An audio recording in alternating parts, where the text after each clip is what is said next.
안녕하십니까. 인문학살롱 유혜선입니다. 여러분 한 주 잘 지내셨나요? 이제 완전히 봄이 온 것 같습니다. 날씨가 너무 좋은데요.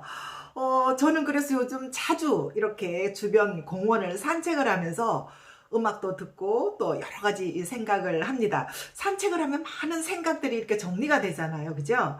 예, 건강에도 좋고요. 요즘 봄꽃들이 너무 예뻐요. 그래서 이제 꽃길을 걸으면서 이렇게 생각을 하면 기분이 되게 상큼해지고 정말 그 봄날을 만끽하는 것 같은데요.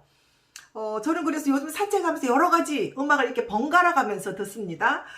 요즘은 그 임영웅과 김호중 그리고 이제 그 외 트로트 가수들의 노래도 또 많이 듣는데요.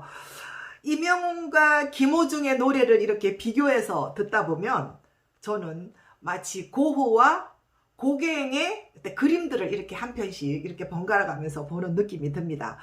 뭐 각 개인들의 성격이 너무나 다르기 때문에 꼭 꼬집어서 똑같아 이렇게 이야기하기는 좀 힘들지만 왜 느낌이라는 게 있잖아요. 그죠? 왠지 이렇게 같을 거라는 느낌. 예.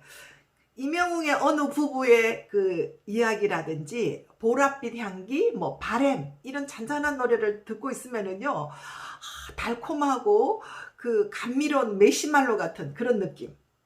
그리고 이제 고의 해바라기가 있는 언덕, 그리고 별이 빛나는 밤에 아르레의 그 분위기 있는 카페, 막 이런 것들이 연상이 되고요. 김호중의 노래의 천상재회, 뭐 무정 브루스, 뭐 태클을 걸지마, 고맙소 이런 노래를 듣고 있으면 가슴이 뻥 뚫리면서 그 우렁차고 힘찬 목소리가 마치 그 원시림의 사자같이 막 내가 이렇게 주인공이 된 것만 자신감을 줄 뿐만 아니라 그 선 굵은 고갱의 그런 어떤 그 야성미 이런 것들이 느껴집니다. 예, 저만 그럴까요? 제가 좋아하는 트로트가 이렇게 몇 곡이 있긴 한데요. 하지만 트로트를 본격적으로 이렇게 즐겨 듣고 좋아하게 된 거는 아무래도 이번 그 코로나로 인한 그 생활 환경의 변화와 그 트로트 경연으로 인한 그 송가인이나 이명웅이나 이런 그 김호중, 보석 같은 이런 가수들이 나타나서 정말 그 우리 국민들의 가슴을 이렇게 심금을 울리면서 힐링과 위로를 이렇게 주었잖아요. 그죠? 그렇죠? 그래서 요즘은 트로트 덕후 시대다 이렇게 이야기를 하는데요. 그럼 저도 트로트 덕후인가요? 예. 이명웅을 좋아하는 팬덤이 영웅 시대가 있잖아요. 그래서 이렇게 이야기를 하더라고요.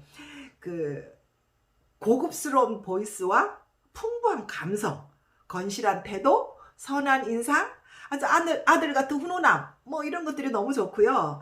그 다음에 트바로티 김호중 씨의 덕후들은 천재적 재능에 타고난 음색, 그 다음에 노래의 맛과 멋을 표현할 줄 아는 남자, 그죠? 진심을 담아 혼신을 다해 부르는 노래 매너, 그죠? 심금을 울리는 가창력, 상남자 같으면서도 순수한 모습, 진중한 가운데 빛나는 예능감, 이것이 이제 김호중 씨의 매력이다라고 이렇게 이야기를 하더라고요. 저는 그 말이 다 맞는 것 같습니다. 또 임영웅이나 김호중이나 이런 뭐 두 가수는 경제적으로 어릴 때 좀 힘들었잖아요. 그렇지만 형편이 어려운 이웃을 위해서 재능 기부도 하고 봉사활동을 이렇게 펼치는 모습이 너무 헌신적이고 감동적이다. 감동받았다. 그리고 항상 주변 사람들을 이렇게 높여주려고 하는 그런 겸손하고 착한 심성의 가수들인 것 같다. 또 이 가수들이 정말 잘 됐으면 좋겠다 하고 이제 팬덤들이 이야기를 하고 있습니다. 지금은 온 방송 채널이 트로트 시대를 이루고 있다고 해도 과언이 아닐 정도인데요. 그만큼 그런 만큼 이 트로트 팬덤의 그 규모가 무시할 수 없을 정도로 어마무시하다고 합니다. 임영웅의 영웅 시대는 3월 기준으로 15만 명 이상, 그죠? 복무 중인데도 김호중의 아리스, 트바로티는 10만 이상. 근데 뭐 계속 늘어나고 있다고 합니다. 그러니까 통계가 그렇죠, 그죠? 예, 그 트로트의 팬덤은 기존의 그런 아이돌 팬덤과는 좀 성격이 다른데요. 인생 경험이 많고 모성 본능이 풍부한 이런 엄마 세대가 이제 주축을 좀 이루다 보니까 자신들이 좋아하는 이런 스타들을 마치 이 엄마처럼 이렇게 막 보호하려고 하는, 그리고 막 키워주려고 하는 이런 게 있는 것 같아요. 그죠? 이런 보호 본능과 응집력이 강하기 때문에 트로트 스타의 그 팬클럽 숫자가 지금도 막 계속 이렇게 폭발적으로 늘어나고 있다고 합니다. 이거는 아이돌에서는 없는 그런 분위기라고 하죠. 근데 무엇보다도 그동안 우리 그 중장년층들이 향유할 만한 그런 놀이 문화, 이런 또래 문화 이런 게 없었잖아요. 그죠? 그렇다 보니까 이 트로트 팬덤들은 같은 생각, 같은 취미를 가진 사람들이 서로 모여서 교류하고 또 젊은 층들에 비해서 소득 수준이 높고 사회적으로 안정된 계층을 이루다 보니까 이들이 이제 앨범을 한번 내잖아요. 그럼 뭐 이 구매력이 엄청나다고 합니다. 그리고 이제 뭐 댓글이나 이런 조회수도 상당히 적극적이라고 합니다. 무엇보다도 팬과 스타들과의 즐거운 소통 이런 것들이 이제 일상에 재미를 주고 있는데요. 근데 팬덤의 사랑과 관심은 그 팬들의 일방적인 어떤 행동이 아니라 그만큼 트로트 스타들이 이 팬카페를 꾸준히 방문을 해가지고요. 나름대로 팬들에게 고마움과 또 이런 어떤 그 소식들을 이렇게 종종 보내주면서 그 즐거움을 서로 이렇게 나누면서 소통하고 있다는 것이 또 이제 하나의 매력이 아닐까 하는 생각이 듭니다. 자, 그렇다면 화가로서 고흐와 고갱은 어떤가요? 네, 그들은 너무 상반되는 성격의 소유자인 것 같습니다. 사람들은 흔히 선한 고갱, 선한 고흐, 악한 고갱, 그죠? 솔직한 고흐와 계산적인 고갱, 뭐 이렇게 표현을 하고요.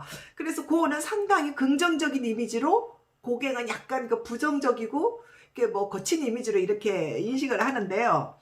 고흐가 어느 편지에서 고갱을 이렇게 이야기를 했습니다. 고갱은 퇴폐적인 남봉꾼이라기보다는 사랑이 넘치는 격정적인 남자다. 그죠? 거친 야수의 본능이 있는 타락하지 않은 생명체이다.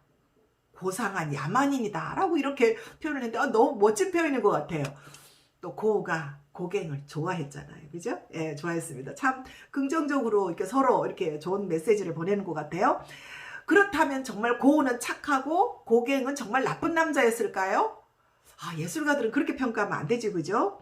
고흐는 집안 배경이 목사님 집안이었잖아요. 그리고 이제 감성 자체가 굉장히 순수하고 섬세한 감성의 어떤 소유자라면 고갱의 성격은 야심, 야망, 약간의 허세 뭐 이런 게 있잖아요. 그죠? 이런 것은 그런 어떤 그의 그 자라온 유럽 자본주의의 생활 환경과 그의 직업 때문이었고, 그래서 사람들이 그를 약삭빠른 계산만 하는 괴주의자다, 또 거만하다, 허풍이 세다 뭐 이렇게 평가를 하고 있지 않나 하는 생각이 듭니다.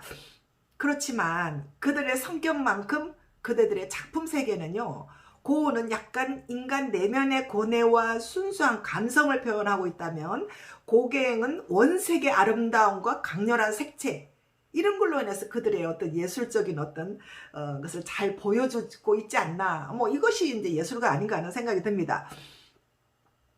고흐와 고갱이 만약 임영웅과 김호중 같이 멋진 성품의 예술가가 되지 못했다고 우리가 생각이 한다면 그것은 오늘날과 같은 그런 매스컴이나 미디어의 발달로 인해서 관심을 가지고 지지해주고 바라봐주는 이런 팬덤이나 덕후들이 없었기 때문이 아닐까 하는 생각이 듭니다. 만약 고흐나 고갱도 막 덕후들이 이렇게 지지하고 관심을 보여줬다면 뭐 좀 성품 좀 달라지지 않았을까 하는 생각이 드는데요. 만약 김호중이나 임영웅이 가난한 시골 농촌을 헤매거나 뭐 타이티나 이런 원시 마을에서 폐쇄적이고 가난한 이런 어떤 예술 활동을 했다면 또 그들의 모습은 달라지지 않았을까 하는 생각을 해봅니다. 그런 면에서 대중들의 시선과 관심을 받는, 또 국민들과 서로 소통을 하는 그런 예술이 얼마나 건강하고 또 아름다운가 하는 생각이 듭니다. 여러분 생각이 어떻습니까? 네. 여러분들도 서로 소통하는 그런 건강한 즐거움을 나누면서 건강한 한 주 보내시기 바랍니다. 네, 다음 주에 또 뵙겠습니다.